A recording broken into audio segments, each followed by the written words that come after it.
উচিত বক্তা ভাই, আপনি আসলে কি উচিত বক্তব্য দিতে চাচ্ছিলেন ভাই? ভাই আমাদের বাংলাদেশে তো তো শুনেছেন নিশ্চয়ই যে ডক্টর মোহাম্মদ ইব্রাহিম একজন আছেন, যে উনি সবসময় মানে ডাক্তার হয়ে উনি খুব প্রযুক্তি দিয়ে ধর্মকে ব্যাখ্যা করার চেষ্টা করেন। তো ওনার আজকে একটা রিসেন্ট ভিডিও, সেই ভিডিওতে উনি বলেছেন ডাক্তার মোহাম্মদ ইব্রাহিম যে মানে বুঝিনি, আপনি কি এই যে ইয়ার কথা বলছেন, ইব্রাহিম হুজুরের কথা বলছেন? না না ভাই, না ভাই, ডক্টর মোহাম্মদ ইব্রাহিম মুফতি একটা আছে কাজী না যে ইব্রাহিম? হ্যাঁ, শুনতে পারলাম না। মুফতি কাজী ইব্রাহিমের কথা বলছেন আপনি? না ভাই, না ভাই, ডক্টর মোহাম্মদ ইব্রাহিম এটা বয়স্ক, সরি কম বয়স্ক ছিলেন একটা। সে কি ডাক্তার হয়েছে, মানে সে পাশ করেছে ডাক্তারি? ভাই এই তো সার্জন, মানে চিকিৎসা করেন, নিজের নামে আগে ও ডক্টর লেখে, দেখে তো মনে হয় যে ডাক্তার। আচ্ছা আচ্ছা, না না, কিন্তু মানে ভাই দেখিনি। নিজের নামের টাকা ডাক্তার তো যে কেউ লিখতে পারে, কিন্তু কথা হচ্ছে কেন বললাম কথাটা যে কেউ লিখতে পারে, এরকম আমরা দেখেছি এর আগে। নিজেকে ডাক্তার জি ভাই। টাক্তার দাবি করে একাকার অবস্থা, যে মানে তো ভাই ফেসবুকে ওনার নিজেকে কিছু ডাক্তার। পোস্ট আছে, দেখলাম যেখানে সার্জনের ওখান থেকে চেম্বার থেকে বেরোচ্ছে এরকম টাইপের আর কি, দেখে মনে হলো যে ভাই হতে পারে। একটা স্টুডেন্ট তো চেম্বারে যেতে পারে, মানে সেটাই বললাম যে একজন মানুষ পাশ করার আগেও ডাক্তার লেখে, অনেকে লেখে, বাংলাদেশে তো আসলে বেশি পয়সা লাগে না। যাই হোক, আপনি জি ভাই। কোথায় কার কথা বলছেন বুঝতে পারছি। এই সেই ব্যক্তি কি জি ইয়া ভাই। করে, ওই যে সেই ব্যক্তি কি, সেই ব্যক্তি আমরা একদিন একজন ইব্রাহিম নামের একজন মেডিকেল স্টুডেন্টকে নিয়ে কথা বলেছিলাম। সে বিবর্তন টিবর্তন নিয়ে কি কি ভুং ভাং বলেছিল, সেগুলো নিয়ে কথা বলেছিলাম। আপনি কি সেই একই ইব্রাহিমের কথাই বলছেন কিনা? মোহাম্মদ ইব্রাহিম শুভ তার নাম, আমি দেখতে পাচ্ছি মানে তার প্রোফাইলে গিয়ে তার কথা বলছেন? জি ভাই, শুভ হতে পারে, আমি ঠিক শিওর না ভাই। তোমার নাম হচ্ছে ডক্টর হ্যাঁ, মোহাম্মদ ইব্রাহিম, লেখে ফেসবুকে আর কি। আচ্ছা বুঝতে পারছি। হ্যাঁ বলেন, মানে কি উনি তার কথা কি বলতে চাচ্ছেন বলেন। জি ভাই, উনি উনি আজকে একটা ভিডিও করেছেন, সেই ভিডিওতে উনি বলেছেন এই যে যে মোহাম্মদকে নিয়ে যে করা হয়েছে, মানে কটূক্তি করা হয়েছে। তো সেই কটূক্তিতে ভাই উনি একটাবারের সবসময় ফ্রান্স সরকারের দোষ দিয়েছেন, যে ফ্রান্স সরকার কিভাবে একটা মানে রাষ্ট্রীয়ভাবে দোষ দিতে পারে, মানে মোহাম্মদকে এরকম করে খাটো করতে পারে। তাহলে ভাই উনি কিন্তু একটাবারের জন্য এই কথাটা বলে নাই যে ওই শিক্ষকটাকে যে যে গলা গলা কেটে যে রাস্তার মাঝখানে ফেলে জবাই করলো, এটা যেটা অন্যায় করা হয়েছে তার সাথে, এটা কিন্তু তিনি একবারও বলেন না। মোহাম্মদ কিনে যদি কটূক্তি করে এটা দোষের হয়ে থাকে, তাহলে ওই লোকটা যে শিক্ষকের গলা কেটে জবাই করা হয়েছে বিনা বিচারে, এটা কি ভাই মানে নাই, এটা আসলে ওনাকে তো বলা যায় না, উনি তো সবাইকে কমেন্ট মানে করা আপনি থেকে কি তার ব্যান কাছ করে থেকে দেন। এটা এক্সপেক্ট করছি, আপনি কি তার কাছে এটা আশা করেছিলেন যে উনি হয়তো এটা বলবে, এরকম আশা করেছিলেন আপনি? জি ভাই, উনি যখন সমালোচনা করবে তখন তো ভাই সবারই সমালোচনা করা উচিত, তাই না? শুধুমাত্র আপনি আবার মানুষ হন না, আপনি কার কাছে কি আশা করেন ভাই? এটা কেমন কথা বললেন? এরা কি মানুষ? আপনি কি তাকে মনে করেন যে সে মানুষ, সে জাত? এর তো না ভাই। হোমোসাপিয়েন্স না, তো সে হোমো মুমিনস। সে মুমিন, সে মুসলমান মানুষ। জি। মানুষের জি আগে তার ভাই, পরিচয় জি হচ্ছে ভাই। তার মুসলমান পরিচয়। সে তো, সে কিভাবে, মানে তার কাছে আমরা আশা করি কিভাবে যে সে আর এক মুমিন ভাইয়ের বর্বরতাকে সে আবার সে করবে, সেটা সম্পর্কে আবার বক্তব্য দিবে? পাগল নাকি সে? তো ওটা তো তার ধর্ম অনুসারে, এমনকি ওই মুমিন ভাইয়ের বিশেষ অনুযায়ী ওটা তো পারফেক্ট কাজ করেছে। দোস্ত তো ফ্রান্সের, আরে ওরা কেন কার্টুন ছাপাইছে? আমরা তো কুত্তা বিলাই, আমরা তো শুকর, আমরা কুত্তা জানোয়ার হিংস্র। আমরা হচ্ছি ধরেন যে সাপের মতো, আমাদেরকে কেউ টাচ করলে আমরা ফস করে দেই কামড়। আমাদেরকে কেউ ঢিল মারলে আমরা কুত্তা, আমরা গিয়ে কামড় দেই। তাদের তো অ্যাটিচিউডে তো এটাই মনে হয়, মানে তাদের যে বক্তব্যগুলা, সেটাতে তো এটা ক্লিয়ারলি বোঝা যায়। যখন ধরেন যেমন আমি আমি যদি বলি আমাকে কেউ গালি দিলে আমি গালি দিব, এর মানে হচ্ছে কি? আমি গালি দিলে গালি দিব। তা আমি যদি বলি আমাকে কেউ গালি দিলে বা আমাকে কেউ কটূক্তি করলে তাকে আমি হত্যা করবো, এর মানে কি? আমি তো ভালো মানুষ চরম না, আমি তো বর্বরতা ভাই। বর্বর, আমি তো হিংস্র জানোয়ার।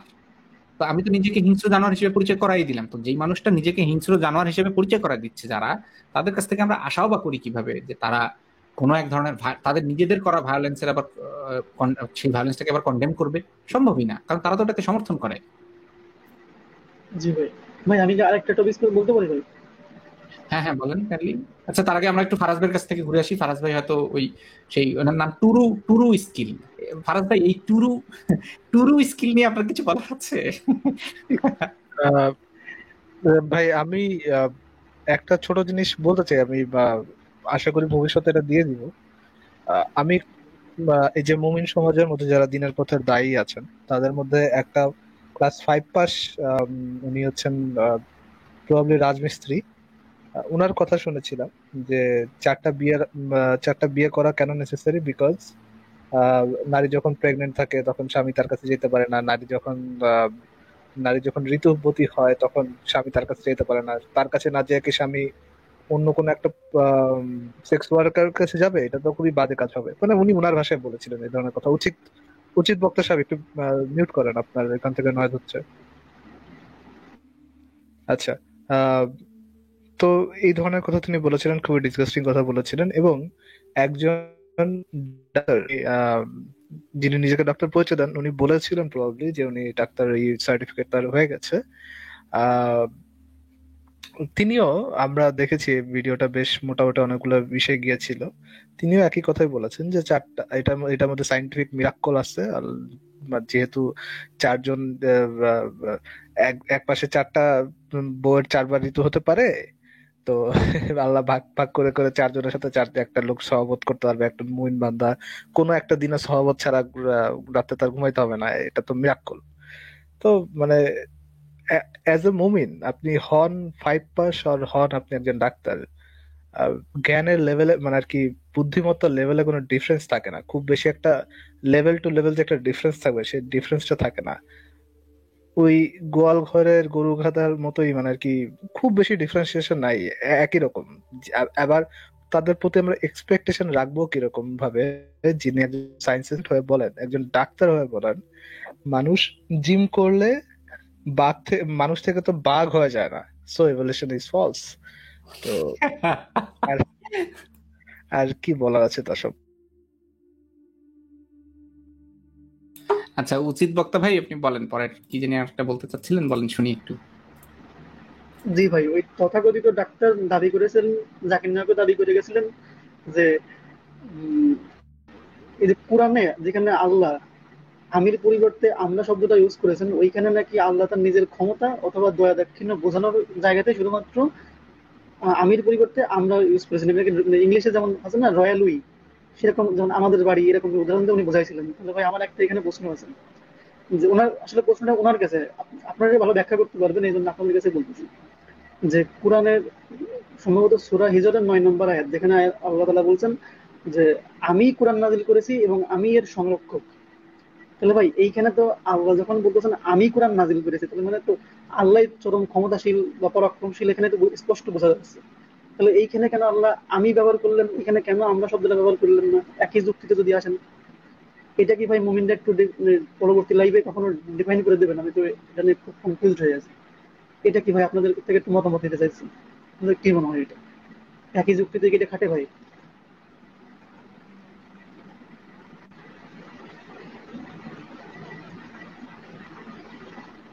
মাতুব্বর ভাই বলবেন নাকি? আচ্ছা, হ্যাঁ বলেন বলেন, ফরাজ ভাই বলেন। না, আহ, ভাই ওনারা তো, আচ্ছা আপনি দেখাচ্ছেন, হ্যাঁ হ্যাঁ আপনি দেখেন ভাই, উচিত বক্তা ভাইকে মিউট করে দিয়ে দেখেন, কজ অনেক নয়েজ হচ্ছে। আচ্ছা আচ্ছা আচ্ছা আচ্ছা, ঠিক আছে। এইখানে যেমন কয়েকটা আয়াত দেওয়া আছে, সূরা আল আনাম থেকে কয়েকটা আয়াত দেওয়া আছে, এই যে তিনি থেকে আমি হয়ে যাচ্ছে। তিনি একবার বলছে তিনি তিনি এটা করেছেন ওটা করেছেন, আমি করেছি এটা করেছি, তিনি করেছেন আমি করছেন, কোনটা কে বোঝা মুশকিল ভাই। আমরা আর আমির বা না হয় বুঝলাম, রয়্যাল আমি, রয়্যাল আমি হয়ে যায় আমরা। মানে ধরেন আমি যখন বলবো আমার মানে একজন রাজা, মুমিন রাজা, সে যখন রয়্যাল রয়্যাল ভাবে নিজের বউকে পরিচয় করা দিবে, সে বলবে এটা আমাদের বউ। ফারাজ ভাই, নাকি রয়্যাল ভাবে পরিচয় করা দিলে সাধারণ ভাবে পরিচয় করে দিবে কি আমার বউ, আর রয়্যাল ভাবে বলবে কি আমাদের বউ। ভাই ওনাদের ওনাদের পার্টিকুলার ইসে হতো, আমি যেহেতু অ্যারাবিক ইয়ে সম্পর্কে জানি না, গ্রামার সম্পর্কে জানি না, বেনিফিট অফ ডাউট দেই যে ওনাদের এটাতে হতেও পারে যে হ্যাঁ হতেই পারে, হতেই পারে, রয়্যালিটি, কিন্তু সেটা আসলে কি কোনো লাইক মিন করে, মানে সেটা কিন্তু কোনো মিন করে, তাই না? এই যে যেমন দেখেন, তিনি থেকে আমি হয়ে যাচ্ছে, একই একই জায়গাতে তিনি আকাশ থেকে পানি বর্ষণ করেছে, অথবা আমি এর দ্বারা সর্বপ্রকার উদ্ভিদ উৎপাদন করেছে, অথবা আমি, এই তিনি কে আমি কে, নিজের বেলায় আমি এবং আমরার উদাহরণটা না হয় বুঝলাম যে রয়্যাল, আমি যখন নর্মালি বলবো আমার বউ তখন বলবো আমার বউ, আর যখন রয়্যালি বলবো আমার বউ তখন বলবো একদম পুরা সম্মানের সহিত বলবো আমাদের বউ, বুঝলাম সেটা। কিন্তু এইখানে তো তিনি আমি মানে নিজেই নিজেকে মিক্স আপ করে ফেলেছে আরেকজনের সাথে, সেই ব্যাপারে মুমিন ভাইরা কি বলে, এটা শোনার খুব ইচ্ছে ছিল। এনিওয়ে, উচিত বক্তা ভাই আরো কিছু বলতেন অন্য কোনো টপিক নিয়ে আজকে? জি ভাই, এই সামান্য একটু কথা বলে শেষ করে দিচ্ছি এই প্রসঙ্গে। সেটা হচ্ছে যে ওনারা উদাহরণ টানেন যে কেউ যদি জিজ্ঞাসা করে আপনার বাড়ি কোথায়, তো আমরা বলি আমাদের বাড়ি ওই অমুকখানে। তো ভাই এখানে বাড়িতে তো শুধুমাত্র আমি একা থাকি না, এখানে তো আরো কয়েকজন থাকেন, আমার আব্বা আম্মা থাকেন, তখন আমরা বলি আমাদের বাড়ি বা আমাদের স্কুল। স্কুলে অনেক ছেলে মেয়ে পড়ে, সবাই মিলে আমরা সমষ্টিগতভাবে বলি এটা আমাদের স্কুল। কিন্তু ভাই আল্লাহ তো সমষ্টিগতভাবে ফেরেশতাদেরকে নিয়ে তো বলবেন না যে আমরাই বৃষ্টি বর্ষণ করি। বৃষ্টি তো বর্ষণ করে আল্লাহ। সেখানে তো ফেরেশতার চাইতে তো আল্লাহর ক্ষমতা বেশি, তাই না ভাই? মানে উদাহরণটা তো খাটাতে হবে তো ঠিকঠাক করে। জি, বুঝতে পারছি। তাহলে আমরা এক কাজ করি, উচিত বক্তা ভাই, আমরা তাহলে পরের জনের কাছে চলে যাই। জি ভাই, জি ভাই, ধন্যবাদ। ওকে। ওটা হচ্ছে ওই মুমিন নামে আমি ছিলাম, পরবর্তীতে নামটা চেঞ্জ করছে। আচ্ছা, আচ্ছা, যা হোক। বলো। আচ্ছা, তো আমার প্রশ্নটা হচ্ছে হোমোসেক্সুয়ালিটি নিয়ে। মানে আমি ইউটিউবে বা ইন্টারনেটে সার্চ করছি, কোথাও দেখছি একরকম ইনফরমেশন, কোথাও আরেক রকম। কেউ পক্ষে বলছে, কেউ বিপক্ষে বলছে। কেউ বলছে না, এটা সাইন্টিফিক কোনো ব্যাখ্যা নাই, এটা জেনেটিক নয়, এটা মানুষের কুরুচির থেকে আসে। আবার কোথাও অন্য ইনফরমেশন পাচ্ছি, ফেসবুকে অনেকে এটা নিয়ে ভিডিও করে বা ভাই, আপনি ফার্দার মানে এই সম্পর্কে কিছু বলার আগে আপনাকে একটা জিজ্ঞেস করি, সেটা হচ্ছে আহ, আপনি কি কোনোদিন হেটারোসেক্সুয়ালিটি নিয়ে সার্চ দিয়েছিলেন? মানে আপনি কি যে নিয়ে? আপনার নিশ্চয়ই একজন সঙ্গিনী আছে নাকি, না নাই এখনো? নাই, এখনো সিঙ্গেল। আচ্ছা, ঠিক আছে, আশা করছি সঙ্গিনী বা সঙ্গী যেই হোক সে হবে। তো আপনি কোনোদিন কি সার্চ করেছেন হেটারোসেক্সুয়ালিটি নরমাল কিনা, হেটারোসেক্সুয়ালিটি সায়েন্টিফিক কিনা, হেটারোসেক্সুয়ালিটি ন্যাচারাল কিনা, হেটারোসেক্সুয়ালিটিতে রোগ হয় কিনা, হেটারোসেক্সুয়ালিটি জেনেটিক কিনা? কোনোদিন সার্চ করেছিলেন করিম ভাই? না, এটা করিনি এখনো। আচ্ছা, আপনি একদম অনেস্টলি চিন্তা করে একটু বলেন তো যে কেন আপনি হেটারোসেক্সুয়ালিটি নিয়ে সার্চ করেন এইভাবে ইউটিউবে, ফেসবুকে, এখানে ওখানে বলতে ইন্টারনেটে, কিন্তু হোমোসেক্সুয়ালিটি নিয়ে করেছেন? কেন এই কাজ, কেন সার্চটা আপনার কেন? কাছে কি? এটা এটা একসেপ্টেড সবার কাছে, নর্মাল একটা বিষয়। সেই জন্য আর কি এটা নিয়ে জানার তেমন আগ্রহ হয়নি। কিন্তু যেটা অ্যাবনর্মাল, সবাই যেটাকে হেট করে বা অ্যাভয়েড করে, সেটা নিয়ে আর কি সার্চ করছিলাম। রাইট, মানে সমাজের মানুষগুলোর কাছে যেটা অ্যাকসেপ্টেড, তারা সেখানে সেটা নিয়ে আপনার খোঁজার দরকার পড়েনি। তাদের কাছে যেটা ঘৃণ্য, তাদের কাছে যেটা abnormal, সেটা নিয়ে আপনার খুঁজতে চান। এই মানুষগুলো হ্যাঁ। যে অ্যাকসেপ্টেড যে বললো, এটা অ্যাকসেপ্টেড নয়েজ আসছে, বুঝছেন? নিঃশ্বাস প্রশ্বাস আপনি কাজ করেন, মাইক্রোফোনটা মুখের একটু ডানে বা একটু বামে নেন, মুখের একটু আচ্ছা, ডানে বা একটু বামে নেন, তাহলে নিঃশ্বাস শব্দটা ডিরেক্টলি মাইক্রোফোন। যতক্ষণ কথা না বলেন ততক্ষণ নিজেকে মিউট রাখেন, এটা তার তাহলে সুবিধা। সেটা করলে আচ্ছা, আরো। ওকে ওকে। তো এই যে মানুষগুলো হেটারোসেক্সুয়ালিটিকে যে নর্মাল বলেছে, ন্যাচারাল বলেছে, গ্রহণযোগ্য বলেছে, সাইন্টিফিক বলেছে, কোনো রোগ হয় না বলেছে, শরীরের ক্ষতি হয় না বলেছে, এইগুলো বলার সময় কি কোনো ধরনের কোনো যুক্তি, তথ্য, প্রমাণ কিছু দিয়েছিল? এটা নিয়ে কোনো আলোচনাই হয় না তো, এখানে যুক্তি। একদম, একদম।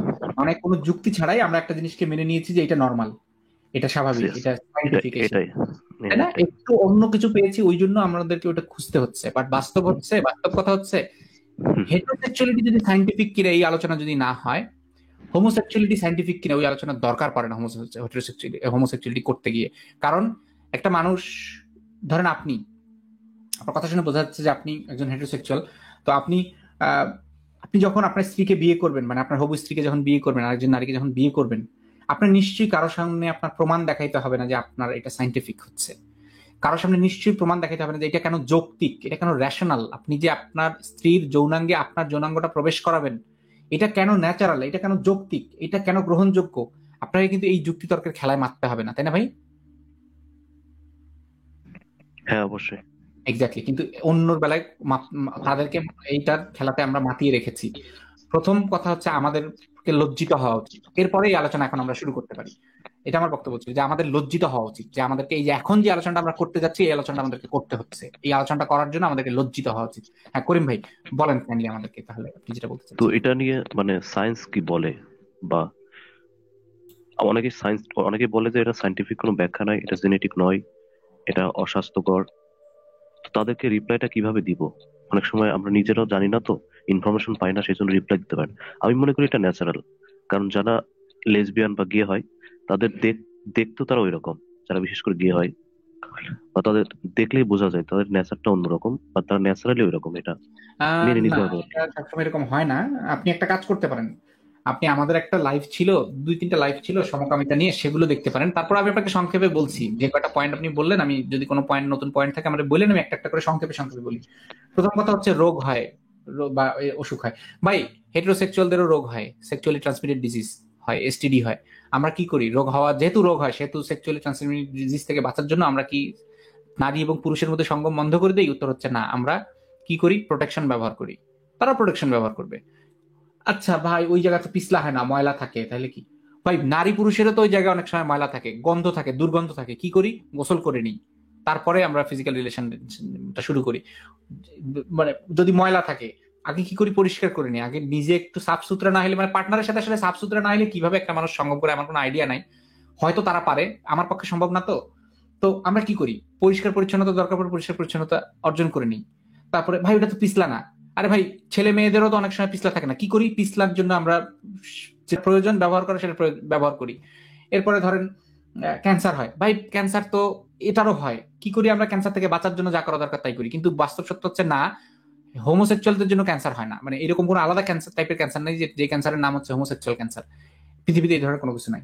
তারপরে হচ্ছে ভাই পশ্চাৎ দেশ কি ভাই সঙ্গম করার জন্য ভাই তাদেরকে উত্তর হচ্ছে ভাই মুখ। মুখ কি ভাই সঙ্গম করার জন্য? ভাই মুখ কি ব্লোজ আপ দেওয়ার জন্য বানানো হয়েছে?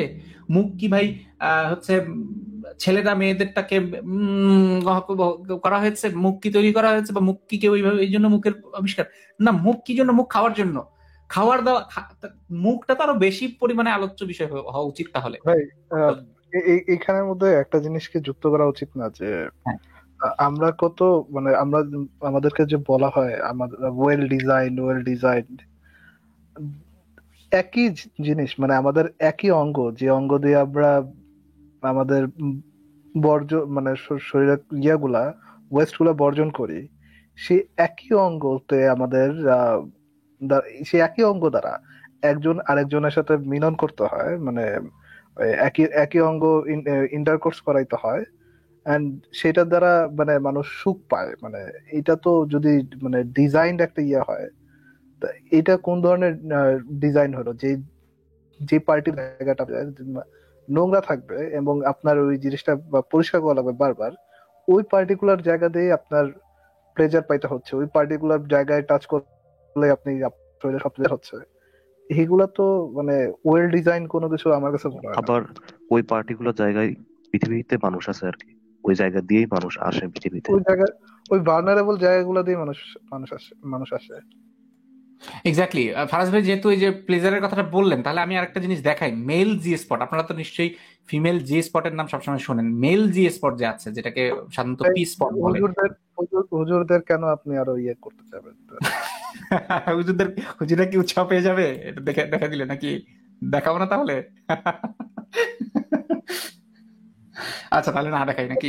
যে লেভেলের ম্যারাথন চলে, মানে কি লেভেল, যে লেভেলের ম্যারাথন আকারে ধরা পড়ে, আমরা তো লাস্ট হিসাব দেখেছি। কিন্তু এই না না, ছবিটা দেখে যদি তারা উৎসাহী হয়ও, ফারাজ ভাই, এটা তো নিজের জন্য তাহলে উৎসাহী হবে। তার মানে হচ্ছে অন্য কাউকে তো অ্যাটলিস্ট করবে না, নিজের জন্য উৎসাহী হবে, নিজে পাওয়ার জন্য। মানে আমি কি, আচ্ছা আগে দেখাইনি তাহলে বুঝবেন। হ্যাঁ দেখান। প্রোস্টেটের এই অংশটা যেটা হচ্ছে কিনা, যেটা অ্যাক্সেসিবল হচ্ছে পেছন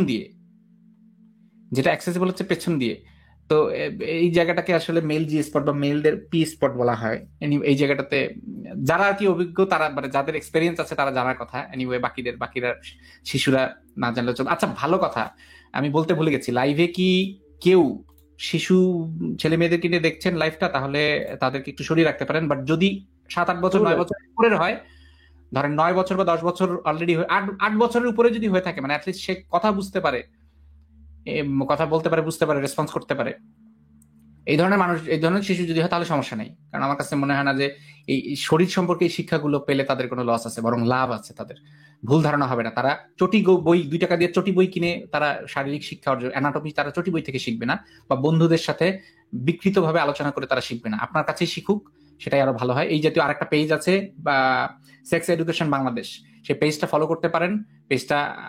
পেজটা নানা ভিডিও বা কন্টেন্ট আমাদের পেজেও প্রায় আমরা শেয়ার করি। আমাদের সাথে ওনার কোনো সম্পর্ক নেই, উনি নাস্তিকও না ফাস্তিকও না, কিচ্ছু না। উনি একজন সাধারণ মানুষ। উনি তার নিজের চেষ্টায় উনি বাংলাদেশের এই কি ওটার নাম, সেফুদার ভাষায় অশিক্ষিত মূর্খ বর্বরদেরকে, গরিবদেরকে শিক্ষিত, শিক্ষায় বড় লোক করতে চাচ্ছেন। তো পেজটা ফলো করতে পারেন। তো এনিওয়ে যেটা বলছিলাম যে এরকম যে যে আর্গুমেন্টগুলো, তারপরে ধরেন বাচ্চা হয় না, বাচ্চা হয় না কারণ হচ্ছে বাচ্চা হইতে যে 2 জন লাগে সেই 2 জন ওখানে থাকে না। বাচ্চা অন্যভাবে হওয়ানো যায়, ইনভিট্রো ফার্টিলাইজেশন করানো যায়, আইভিএফ করানো যায়, সারোগেসি করানো যায়, আরেকজনকে দিয়ে আরেকজনের কাছ থেকে সন্তান এভাবে জন্মগ্রহণ করায় নেওয়া যায়। তারপরে আমার তো এই কয়টা পয়েন্ট মনে পড়ছে। আপনি কি আরো কোনো পয়েন্ট বলেছিলেন করিম ভাই? আমি সংক্ষেপে বলছি উত্তরগুলো, আসলে বিস্তারিত বলছি না। হ্যাঁ, আরো হচ্ছে এইগুলোই আর কি, যা আপনি বললেন এইগুলোই। তবে আমি তো যুক্তি দিতে পারি না, মানে না, যে কোনো ব্যাপারটা হচ্ছে যুক্তি বা তাদেরকে যদি আপনি বোঝাতে চান, আগে তো আপনার বুঝতে হবে, আপনার নিজেকে বুঝতে হবে যে ওনাদের বক্তব্যগুলো কি। সেটা আগে আপনি যদি নিজে ক্লিয়ার না হন, আমার কাছ থেকে ধরেন আপনি শুনলেন, আপনি শুনে আরেকজনকে গিয়ে শোনালেন, ওই বক্তব্যটা তো আসলে ভালো হবে না, না হওয়াটাই স্বাভাবিক, তাই না? হ্যাঁ হ্যাঁ, অবশ্যই অবশ্যই একটু জানতে হবে আর কি বিষয়টা।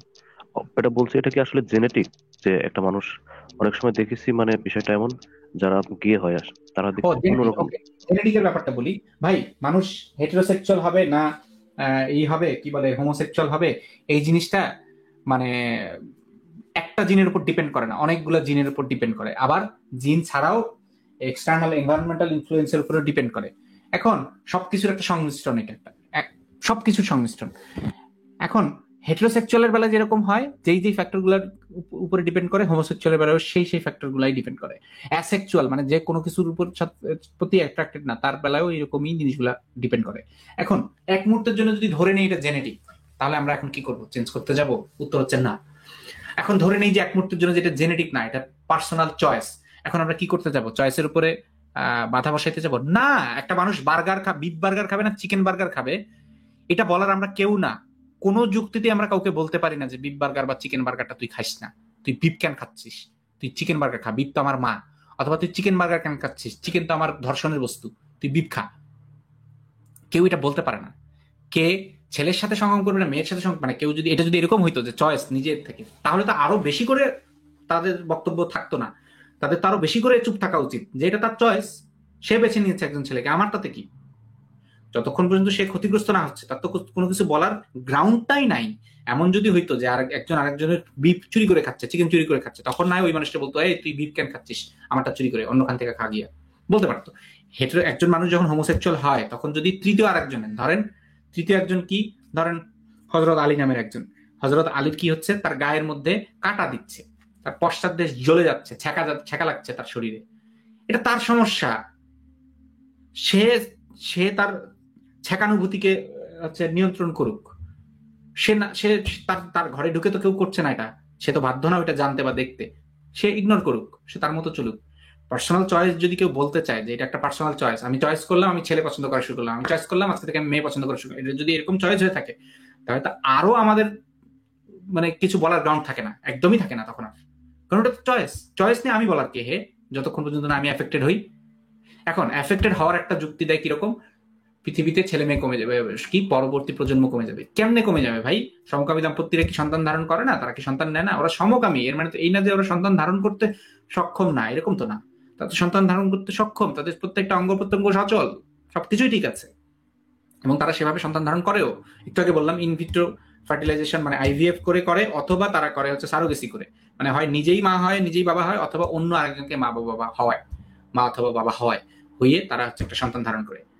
আর একটা বিষয় হচ্ছে, এখানে একটা গুরুত্বপূর্ণ বিষয় হচ্ছে নিজের সন্তান হওয়ার, নিজের সন্তানের প্রতি যে একটা চিন্তা ভাবনা, নিজের নিজের নিজের এই যে একটা টেন্ডেন্সি, এটা কিন্তু এইখান থেকেই শুরু হয়। নিজের জন্ম দেওয়া সন্তান লাগবে আমার, অন্যের জন্ম দেওয়া সন্তান হলে সে পরের ছেলে, তার বউকে আমি বিয়ে করতে পারবো। এই যে চিন্তা ভাবনাগুলো এখান থেকে শুরু হয় সাম্প্রদায়িকতার।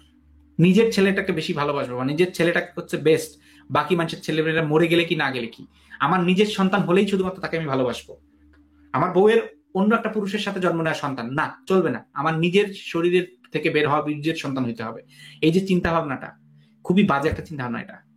পৃথিবীর প্রত্যেকটা সন্তানই আমাদের সন্তান, প্রত্যেকটা মানুষই হচ্ছে আমাদের হচ্ছে আপনজন। এখন সেই সেই কারণে ভাই, তোর যদি নিজেরই সন্তান লাগে, হ্যাঁ নিজেরই সন্তান নে, সেটাও কর, সেটাও আমরা মানে না করছি না, সেটাও কর, কিন্তু সমকামী হলে যে কেউ নিজের সন্তান নিতে পারবে না এমনটা তো না। তারপরে আর কি যুক্তি দেখায় তারা, আমি জানি না আসলে এই যুক্তিগুলো তারা যে যুক্তিগুলো দেখায় আরেকটা দেখায় যে সমাজে ফেতনা সৃষ্টি হবে, সমাজে মানে অশ্লীলতা সৃষ্টি হবে, একটা মানে অপকালচার তৈরি হবে সমাজে, সেই জন্য তারা করতে দিবে না, এটা বাধা দিবে, যারা এটা এই দেখায়। কথাগুলো বলছে, ফেতনা অপকালচার অশ্লীলতার কথাটা বলছে, সেম মানুষগুলো বিশ্বাস করে যে তারা ভাই বোনের সঙ্গমের ফসল, সেম মানুষগুলো বিশ্বাস করে যে তার বউকে রাতের বেলা ধর্ষণ করলে কোনো গুনাহ নাই, কোনো পাপ নেই, সেম মানুষগুলো মনে করে যে একটা বাচ্চার সাথে সঙ্গম করাতে কোনো ক্ষতি নেই। তাহলে ভাই এইটা যাদের কালচারের ভিত্তি, যেই কালচারের ভিত্তি হচ্ছে বিশ্বাস, অন্ধবিশ্বাস, যে কালচারের ভিত্তি হচ্ছে যুক্তি না, কোনো যুক্তি নাই, যেই কালচারের ভিত্তি হিসেবে যুক্তি বলতে কিছু নাই, সেই কালচারে ভাই কোনটাকে অশ্লীল, সে সে কোনোটাকে অশ্লীল বললো না শ্লীল বললো, আসলে কিছু যায় আসে না কারো। ওরা যখন ওই কালচারের বাইরের মানুষগুলোকে দেখবে, অন্য কালচারের মানুষগুলোকে যখন দেখবে, তখন তারা নিজেরাই বুঝতে পারবে যে কোন কোন অলীক স্বপ্নের মধ্যে এতদিন বাস করতো। যেই মেয়েটা প্রতি রাতে কাপড় খুলে শুয়ে তার স্বামীকে চোখের পানি ঝরিয়ে হলেও সন্তুষ্ট করতে হয়, যেই মেয়েটাকে বাংলাদেশে বসে, বাংলাদেশে একটা মুসলিম মেয়েকে, সে যখন বিদেশে এসে দেখে যে তার স্বামী হোক আর চাহে যেই হোক, তার শরীরে একটা টাচ করতে গেলে আগে তার পারমিশন লাগবে, হোক সেটা ডিফল্ট পারমিশন, হোক সেটা এক্সক্লুসিভ পারমিশন, এই পারমিশনটা লাগবে। যখন সে এটা দেখে, তখন সে বুঝতে পারে যে সে এতদিন কোথায় ছিল, কোন কালচারে ছিল, কি অবস্থানে ছিল। তখন না তাদের ভুলগুলো ভেঙে যায়, তখন তারা বুঝতে পারে অধিকার কাকে বলে, তখন তারা বুঝতে পারে শ্লীলতা অশ্লীলতা কাকে বলে।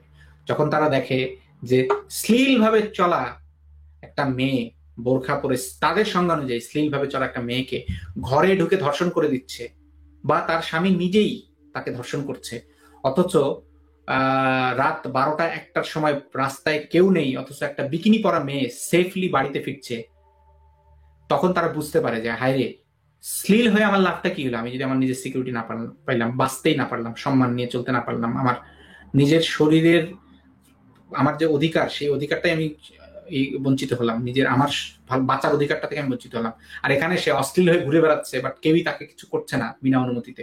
বরং বরং বাংলাদেশে বোরখা পরা একটা মেয়েরে পটানো সহজ। কিভাবে? তার বাপকে গিয়ে বললেই হবে যে আমি একজন নামাজি মানুষ, আমি দিনদার মানুষ, আর আমার এই যে এই আছে সম্পত্তি, তার বাপ তারে পিড়ায়া তার বিয়া ঠিক করে দিবে, কোনো ব্যাপারই না। আর এখানে যে বিকিনি পরা মেয়েটা, সেইটারে পটাইতে গেলে ভাই কোয়ালিটি লাগবে ভাই। একদম সত্যি কথা বলতেছি, বাংলাদেশ থেকে বা ভারত থেকে যারা আসে, বিদেশে যায়, সাদা চামড়ার মেয়েগুলাকে যারা তারা সাধারণত হচ্ছে ব্যান্ড করা ওয়েবসাইটে দেখে যারা অভ্যস্ত, বা টেলিভিশনের পর্দাতে যাদেরকে দেখে অভ্যস্ত, তারা এসে কুলাইতে পারে না, ঘুরে ফিরে দেশে গিয়ে দেশ থেকে মেয়ে বিয়ে করে আনা লাগে।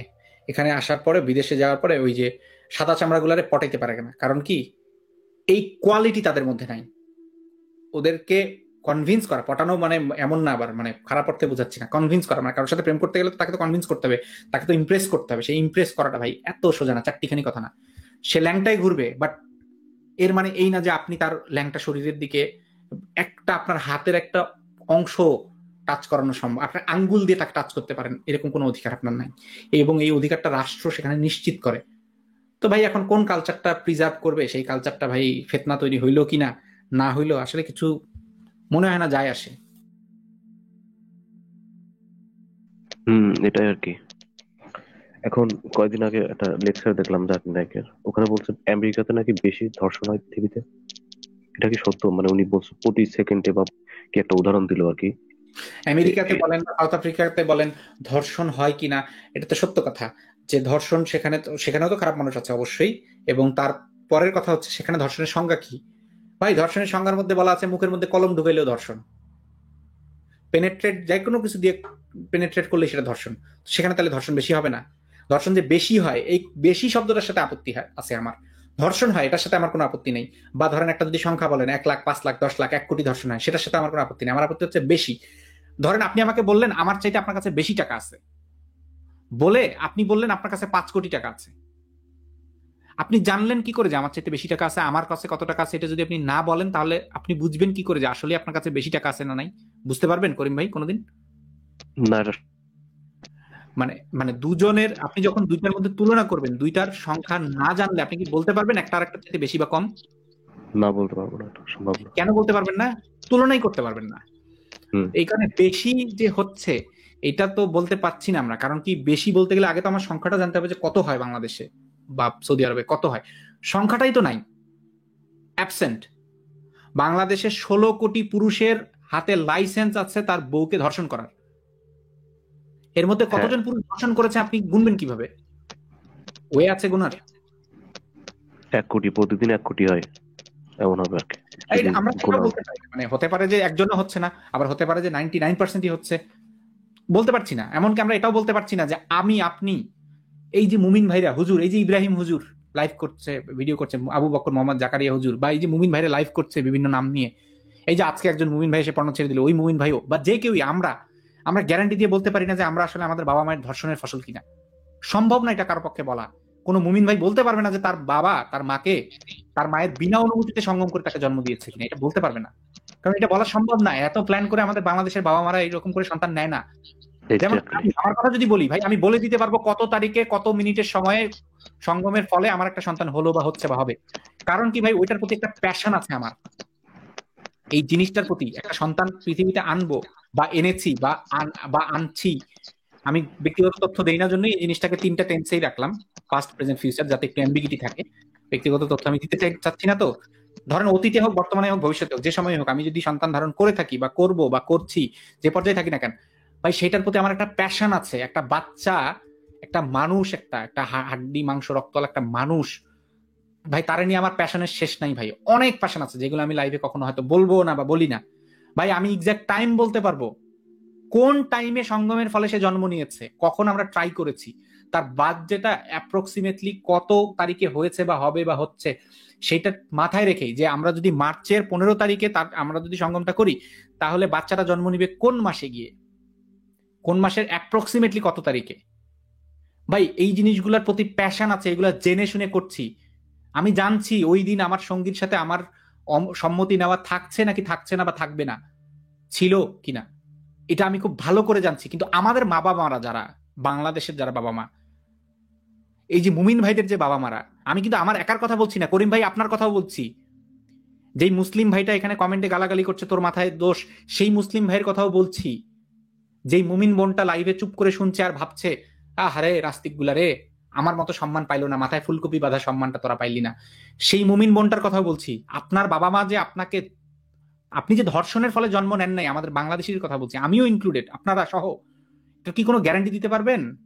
খুব কম পরিবারেই আছে, অনেক অল্প পরিবারেই আছে যারা এইরকম প্যাশনটা, আমাদের বাবা মাদের যে আমলটা ছিল আজ থেকে 30, 40, 50 বছর আগে, ওই সময়টাতে তারা ওই প্যাশনটা ধারণ করতে, এরকম পরিবার কমই আছে বাংলাদেশে, খুব কম। 100 হবে, 1000 হবে, এর বেশি হবে না। ম্যাক্সিমাম পরিবারের মধ্যেই ভাই জানেই না বৈবাহিক ধর্ষণ কাকে বলে। শুনতে খারাপ লাগতে পারে যে ভাই আপনি বলতে চাচ্ছেন আমাদের আমরা সিরিয়াসলি এরকম, ভাই হ্যাঁ হতেই পারে এরকম, আর হওয়াটাই পসিবিলিটি বেশি। হওয়ার পসিবিলিটি বেশি, কারণ বাংলাদেশের আইনে স্ত্রীকে ধর্ষণ করা যায় না। তাই বাংলাদেশে যত সঙ্গম হয়, সেখানে আমরা বলতে পারি না যে কোনটা ধর্ষণ হচ্ছে আর কোনটা সঙ্গম হচ্ছে স্বামী স্ত্রীর মধ্যে। তো তো সেখানে আমরা কিভাবে তুলনা করে বলবো যে এটা বেশি বা ওইটা কম? বলার তো সুযোগ নেই, বলার কিন্তু সুযোগ নেই। হ্যাঁ, আমাদের কাছে ইনফরমেশনই নাই। হ্যাঁ, কারণ আমি কত টাকা আছে তা দেখাইলাম না, কিন্তু আপনি আপনার পকেটে 5 কোটি টাকা আছে জেনে আপনি চিন্তা চিল্লি শুরু করে দিলেন আমার টাকা বেশি, আমার টাকা বেশি। আমি বলে দিলাম, আমাকে যখন বললেন যে তোর কাছে কত আছে রে দেখা দেখি, আমি বললাম যে আমার কাছে টাকার সংজ্ঞা হইতেছে পশম। মানে আমার শরীর এখন পশম, গুণ তুই গুনে বাইর কর আমার কত টাকা আছে। মানে অনেক নিশ্চিত কিছু কথা বললাম, তাহলে কি মানে ফালতু তুলনা করা যাবে না? যে আচ্ছা না, আসলে আপনি যেটা বললেন যে বাংলাদেশের সবাই, মানে অধিকাংশ, এই হিসেব করতে গেলে কিন্তু বাংলাদেশের অধিকাংশ মানুষই ধর্ষণের ফলেই জন্ম। আমি যেটা মানে গ্যারান্টি দিয়ে বলছি না, তবে হওয়ার সম্ভাবনাটা আছে এটা বলছি। অবশ্য মানে 100% আছে, কারণ হচ্ছে বাল্যবিবাহ হয় এখানে প্রচুর। তারপরে এক্স্যাক্টলি, বাল্যবিবাহে ধরেন আমার নিজের নানি দাদির মধ্যে এটা হয়েছে, বাল্যবিবাহ হয়েছে, তাদের যে সন্তানটা জন্ম নিয়েছে ভাই, সেটা যদি সে জেনে বুঝে খুশি মনেও জন্ম দিয়ে থাকে, তারপরে তো এটা ধর্ষণের ফলে জন্ম হওয়া সন্তান। এটা তো স্বীকার করতে মুমিন ভাইদের লজ্জা পাওয়ার কোনো কথা না, কারণ এই অপরাধটা তো আপনারা করেন নাই, বা যারা অপরাধটা করেছে তারা তো জেনে করে নাই, না জেনে করেছে। আমাদের বাপদাদারা তো দাস প্রথা পালন করতো, দাস, কালোদেরকে দাস বানায় রাখতো ভাই, ওইটা নিয়ে আমাদের তো লজ্জা পাওয়ার কিছু নেই। আমরা ওইটাকে যদি সাপোর্ট করি তাইলে আমাদের জন্য সেটা লজ্জা, আমাদের অ্যাকনলেজ করতে হবে। আচ্ছা, এই যে একজন বলছে তোর মা বোনকে বের করে দে বিকিনি পড়তেও দিস না, ফালতু তোর মতো নাকি, তুই তো শালা কাফের। ভাই এই না, সরি, আপনি তো ভাই না, আপনি দেখছি বোন, এবং এমন বোন যে আপনার প্রোফাইলে আপনার ছবিটা পর্যন্ত দেওয়ার অধিকার নেই। আপনার প্রোফাইলে যে আপনি ছবিটা দেবেন কিনা এই সিদ্ধান্তটা নেওয়ারও কোনো অধিকার নেই। তো সেটার নাম যদি সম্মান হয়, সম্মান। আমি আফসোস করে বলতে পারি যে আমার মা বোনকে আমি এমন পরিবারে, এমন পরিবেশে জন্ম দিতে পারিনি, আমার মায়ের জন্মের উপর তো আমার কোনো হাত ছিল না। তাই আমি এটার জন্য আমার কষ্ট লাগে যে আমার মাকে এমন একটা, আমার বাবাকে এমন একটা পরিবেশে জন্ম নিতে হয়েছে যেখানে কিনা স্বামী কর্তৃক ধর্ষণ বৈধ, তারপরে যেখানে কিনা পুরুষ ধর্ষিত হইলে সেটা বৈধ, যেখানে কিনা ধর্ষণের প্রমাণ করা যায় না সেরকম পরিবেশে তারা জন্ম নিয়েছে, যাদের কালচার হচ্ছে রেপ করা, যাদের কালচার হচ্ছে বউকে পেটানো, তাদের জন্য ভাই আমার কষ্ট লাগে। আর আর তারা চুমু দেওয়াটাকে তারা মনে করে অশ্লীলতা, চুমু দেওয়াটাকে তারা মনে করে তাদের কালচারের ধ্বংস হয়ে যাওয়া। কি বলবো এখন? এনিওয়ে করিম ভাই, কথা বেশি হ্যাঁ হয়ে যাচ্ছে, আপনি আপনার শেষ বক্তব্য তাহলে বলে নিন। আচ্ছা ঠিক আছে, এতটুকুই আর বক্তব্য ছিল। আর কথা বলে ভালো লাগলো, অনেক কিছু জানতে পারলাম। ধন্যবাদ। আচ্ছা করিম ভাই, আপনি আমাদের এই যে সেকুলার হিউম্যানিস্ট মুভমেন্ট পেজের মধ্যে দেখবেন আছে অমিত ভাই সহ, আমরা আরো আসিফ ভাই সহ আরো অনেকেই মিলে, নওরিন আপু, আমরা সবাই মিলে একটা লাইভ করেছিলাম। সেখানে আমরা হচ্ছে দেখিয়েছি যে সমকামিতা সম্পর্কে নানা ধরনের মিথ খণ্ডন করেছে আর কি, মিথ বাস্টার। তো এই মিথ গুলো নিয়ে আরো বেশি বেশি আলোচনা করার প্রয়োজন। আজকে আমরা সংক্ষেপে বললাম আমি আপনাকে, কিন্তু আমি আপনার সাথে সংক্ষেপে বললাম কারণটা হচ্ছে আপনি তো ওদের মনোবৃত্তি গুলো তুলে ধরতে পারছেন না। ওদের সাথে কথা বলে তখন বিস্তারিত বলবো আর কি, তাহলে ভালো হবে। হ্যাঁ এক্স্যাক্টলি। আর আপনার কাছ থেকে নতুন একটা ইনফরমেশন পেলাম যে বাংলাদেশের অধিকাংশ মানুষ মানে ধর্ষণের ফলেই জন্ম। এটা এক্স্যাক্টলি একটা সত্য কথা। এবং আমার বক্তব্যটা যদিও জন্ম এটা না, মানে জন্ম হওয়ার সম্ভাবনা আছে, এটা আমার বক্তব্য, বাট আপনার বক্তব্য সম্ভব 100%। আপনি চিন্তা করুন যে একটা মেয়ে যখন বিয়ে হয় তখন কিন্তু নিজের ইচ্ছায় সে বিয়ে হয় না বাংলাদেশে। তারপরে সে নির্ধারিত করতে পারে না তার সঙ্গিনী কে হবে, বা নিজের কোনো ইচ্ছাই থাকে না, তাকে বাবা মা জোর করে বিয়ে দেয়, জোর করেই তাকে মানে সেক্স করা হয় তার সাথে, বা সবকিছু জোর করেই হয়।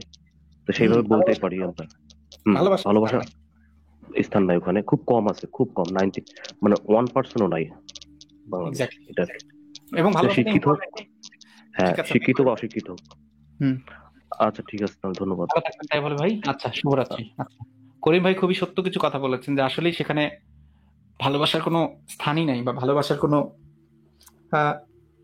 ভালোবাসাটা আর কি কোনো জরুরি কোনো কোয়ালিটি না, কোয়ালিফিকেশন না, ভালোবাসাটা কোনো রিকোয়ারমেন্ট না। কি ব্যাপার মাসুদ ভাই, তো এটা হওয়ার কথা না।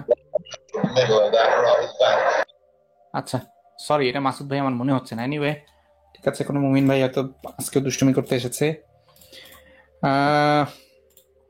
আমি একটু দেখি কোনো মুমিন ভাইকে পাই কিনা। আসলে সত্য আহরণকারী, আপনি কি শুনতে পাচ্ছেন? একটু নিজেকে আনমিউট করে কথা বলবেন না, শুনি। জি মাতব্বর ভাই, শুনতে পাচ্ছি। আমি সম্পূর্ণ অন্য একটা টপিকে কথা বলতে আসছিলাম। এই কিছুদিন আগে সংবাদপত্রে বা নিউজে, টেলিভিশন আর্টিকেলে দেখা যাচ্ছিল যে 1400 বছর আগের নাকি একটা কোরআন শরীফ পাওয়া গেছে। তো সেটা নাকি একদম হুবহু বর্তমান কালের কোরআন শরীফের সাথে একেবারে মিলে যায়। এটা নাকি সায়েন্টিস্টরা নাকি এটার সাথে স্বীকৃতিও জানাইছে। তো এই বিষয় নিয়ে যদি একটু বলতেন। এই বিষয়ে আমি বলতে পারি যে জাপানের একজন বিজ্ঞানী, তার নাম হচ্ছে তাকিওনা মুতিয়ামি। উনি হচ্ছেন ওই ডক্টর, উনি একজন ডক্টরেট করা ডক্টর তাকিওনা মুতিয়ামি। উনি হচ্ছে গবেষণা করে এই জিনিসটা পেয়েছেন, এবং আমি নামটা লিখে দিচ্ছি, অনেকে হয়তো খুঁজে পাবেন না, আমি একটু নামটা লিখে দিই ওনার। ডক্টর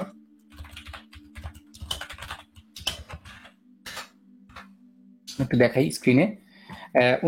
উনি আর কি গবেষণা করে পেয়েছেন যে এই কোরআনে কোনো মানে একদম 1400 বছর আগের কোরআন, এবং উনি ইসলাম কবুল করেছেন।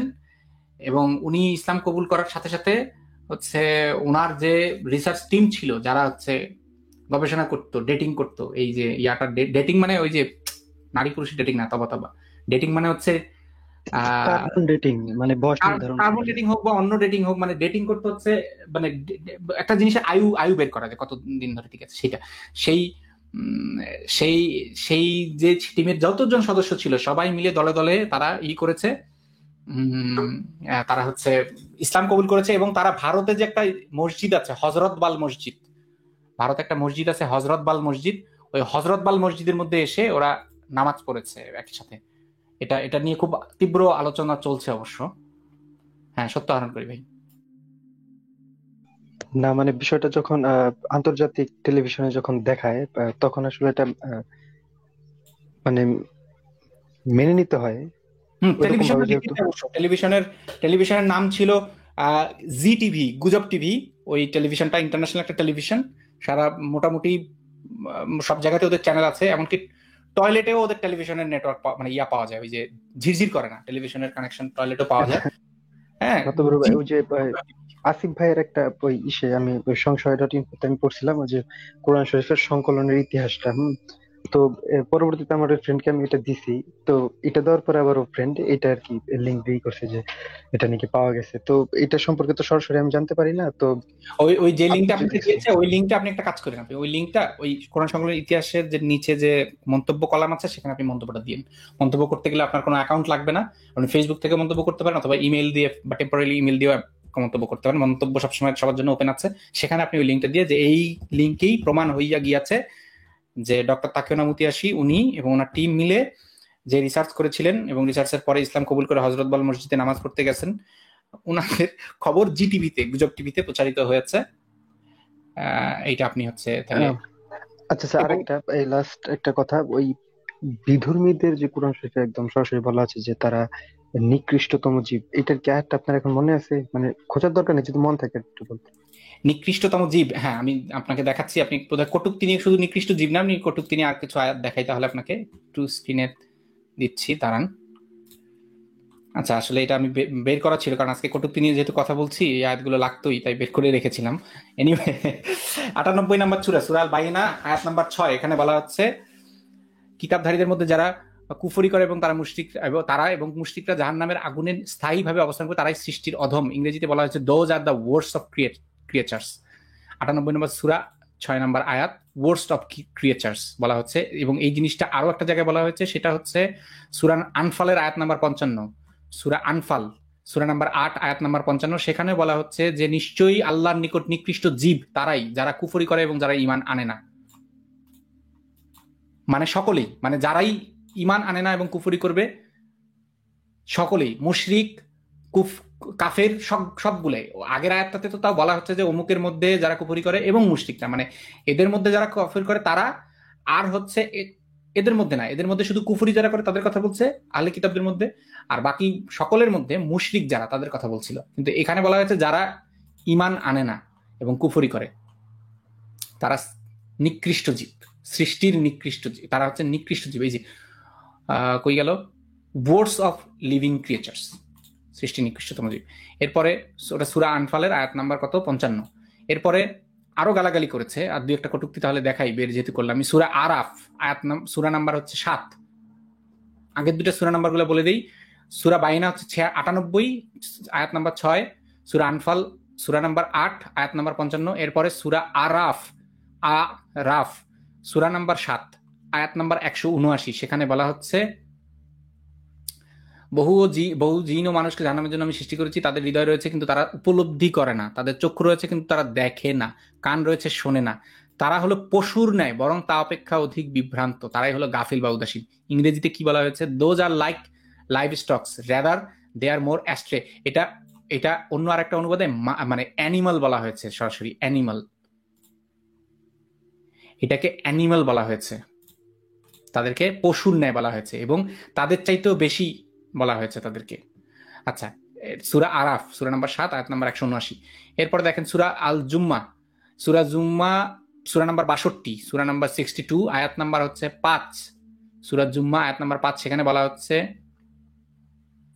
যাদেরকে তাওরাতের দায়িত্বভার অর্পণ করা হয়েছিল অতঃপর তারা বহন করেনি, তাদের দৃষ্টান্ত পুস্তক বহনকারী গর্দভ, গাধা, ডানকি। এই যে দেখেন, is like that of a donkey who carries volumes. Donkey, গাধা। সূরা জুম্মা সূরা নাম্বার 62 আয়াত নাম্বার 5। এরপরে সূরা মুদাসসির সূরা নাম্বার 74, সূরা মুদাসসির সূরা নাম্বার 74 আয়াত নাম্বার 50, সূরা নাম্বার 74 74 আয়াত নাম্বার 50 50 সূরা মুদাসসির। এখানেও গর্দভ বলা হচ্ছে, গাধা বলা হচ্ছে, as if they were alarmed donkey। Alarm মানে মানে ভয় ভয় ভয় হওয়া, মানে ট্রিগার্ড বলা চলে বা অ্যাফ্রেড বলা চলে, যাই হোক ডানকি, গর্দভ। এবার আবারও সূরা আরাফের 186, সূরা নাম্বার 7 আয়াত নাম্বার 186। সেখানেও তাদেরকে ডানকি নাকি কুত্তা, এবার মনে হয় কুত্তা বলা হচ্ছে। আচ্ছা না সরি, এটা হচ্ছে সূরা আরাফের 186। এখানে বলা হচ্ছে যে, একটু দাঁড়ান আমি আয়াত নাম্বারটা একটু দেখে আরেকবার বলি। সরি, এটা এটা 86-তে না, এটা পাওয়া যাবে হচ্ছে 76-এ। আচ্ছা আমি একটু, এখানে উদ্ভ্রান্ত বলা হচ্ছে, সেটাও একটা কটূক্তি, অবশ্যই সেটাও একটা কটূক্তি, কিন্তু আমি চাচ্ছিলাম অন্য আরেকটা জিনিস দেখাতে। বলেছে সেটা দেখাতে চাচ্ছিলাম, সূরা আয়াতের 176-এ সেটা বলেছে। হ্যাঁ, সূরা আরাফ, সূরা নাম্বার 7, আয়াত নাম্বার 176, সেখানে বলা হচ্ছে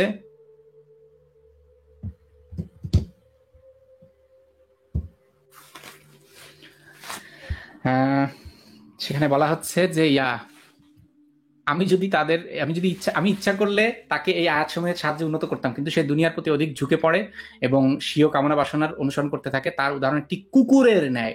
ওকে যদি তুমি কষ্ট দাও তাহলে জিহ্বা বের করে হাঁপায়, আবার কষ্ট না দিলেও জিহ্বা বের করে হাঁপাতে থাকে। দেখেন, কুকুর বলছে, এরকম করে, সেই কুকুরের কথা বলছে। চিন্তা করেন একটাবার। আবার মুসলিম ধর্ম নাকি অন্য বিধর্মীদেরকে একদম কি বলে এটাকে সম্মানের চোখে দেখতে বলছে, সম্প্রীতি বজায় রাখার কথা বলছে। এখন তারা নাকি সম্প্রীতি বজায় রাখার কথা, এই যে সম্প্রীতির নমুনা তো আমরা দেখলামই ভাই।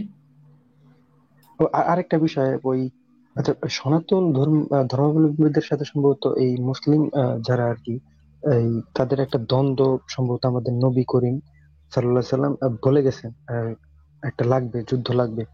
এই সম্পর্কে তো কোনো আয়াত তো না, মানে হাদিস সম্ভবত আছে। আপনি কি জানেন এটা? মানে দেখাতে পারবেন? কি হাদিস ভাই, আরেকবার বলেন, শুনিনি। হাদিস নাকি কোরআনের আয়াত সেটা আমি জানি না, বাট ওই যে ওই হিন্দু ধর্মের লোকেদের সাথে সম্ভবত আমাদের ইসলাম ধর্মের লোকেদের একটা দ্বন্দ্বের কথা। গাজওয়ে হিন্দ, হ্যাঁ বলতে পারেন, এটাই সম্ভবত। আচ্ছা ঠিক আছে। আচ্ছা, এই মুহূর্তে ভাই দেখাতে পারছি না, সরি ভাই, এই মুহূর্তে। আচ্ছা ঠিক আছে, যথেষ্ট ধন্যবাদ। আপনার জন্য শুভকামনা, পরবর্তীতে আবার কোনদিন যুক্ত হবে। ধন্যবাদ। আচ্ছা ঠিক আছে ভাই, ভালো থাকবেন তাহলে। আপনি অনেক অনেক ধন্যবাদ যুক্ত হওয়ার জন্য। সত্য আহরণ করে ভাই, আমি যে একটু আগে যে হযরতবাল মসজিদের কথা শুনলাম, সেটা শুনে কমেন্টে অনেক ঈর্ষুকরা, অনেক হিংসুটেরা, তারা হচ্ছে কি সব কমেন্ট করছে, বলছে এগুলো নাকি সত্য না। এই যে হযরত মসজিদ আছে রে ভাই, শ্রীনগরে আছে, জম্মু কাশ্মীরে আছে, শ্রীনগরে আছে, গেলে পাবেন আপনারা হযরতবালের ছবি। হযরতবাল মসজিদকে নিজেই দেখতে পাবেন। এই যে সত্যি এই মসজিদের নাম হযরতবাল মসজিদ। এনিওয়ে, এক ভাষার গালি আর এক ভাষার বুলি। তো আজকের মতো আর কাউকে যুক্ত না করি, আজকের মতো এখানে লাইভটা শেষ করব। যারা যুক্ত হলেন তাদেরকেও ধন্যবাদ, যারা যুক্ত হতে পারলেন না তাদেরকেও ধন্যবাদ। পরের দিন হয়তো কথা হবে। এবং যেহেতু আপনারা দেখতে পাচ্ছেন যে আমি একটু কম লাইভ করছি, তাই আপনাদের কাছে অনুরোধ, একটু মুমিন ভাইদেরকে যুক্ত হওয়ার জন্য অগ্রাধিকার দিন, সুযোগ দিন, তাহলে আলোচনাটা ভালো হবে। বা আপনারাও যুক্ত হন, গঠনমূলক আলোচনা করেন। তো আজকের মতো এখানে বিদায় নেই। কার্টুন দেখাতেই তাহলে বিদায় নেই। কার্টুনটা আচ্ছা, কার্টুনের ভিডিওটা তো হারিয়ে ফেললাম, আবার বের করতে হবে। এনিওয়ে, আপনাদেরকে মনে করিয়ে দিই, ফ্রান্সে মুমিন ভাইদের যে নবী প্রফেটের আমি একটা নতুন নাম দিয়েছি, এখন থেকে একে প্রফেট বলবো না, আমি একে পেডোফেট বলবো।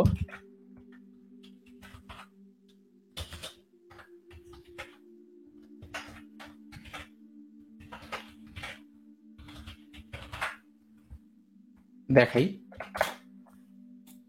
পেডোফেট, একে প্রফেট না বলে মানে আর এর বদলে ইডি লাগাই দিতে হবে। তো যাই হোক, এই পেডোফেটটারে নিয়ে কার্টুন করেছে, কারণ এই অসভ্য ইতরগুলো, সবাই না, যে যারা এই খুনোখুনিতে বিশেষ করে তাদের কথা বলছি, সেই স্যান্ড মানকি গুলো, এগুলোকে স্যান্ড মানকি বলবো এখন থেকে আমি। সেই স্যান্ড মানকি গুলো তারা হচ্ছে মানুষ খুন করায় বিশ্বাস করে। তাদেরকে যদি পেডোফাইল বলি, তাদের নবীকে যদি ধর্ষক বলি, লুচ্চা লাফাঙ্গা বলি, তাও প্রমাণ সহ তাদের নিজেদের দেওয়া কোরআন হাদিস থেকে দেখিয়ে দেই, শিশু বিবাহকারী, শিশু ধর্ষক বলি, তাহলে নাকি তারা খুন করবে, এবং সেটা তারা করে বেড়াচ্ছে সারা পৃথিবীতে। সেইটার কারণেই তাদের অনুভূতিকে ভোতা করে দেওয়ার জন্য ফ্রান্সে সরকারি বিল্ডিং এর মধ্যে সেই কার্টুন ছাপানো হয়েছে, এবং তারা বলে দিয়েছে যে আমরা বারবার দেখাবো এই কার্টুন এখন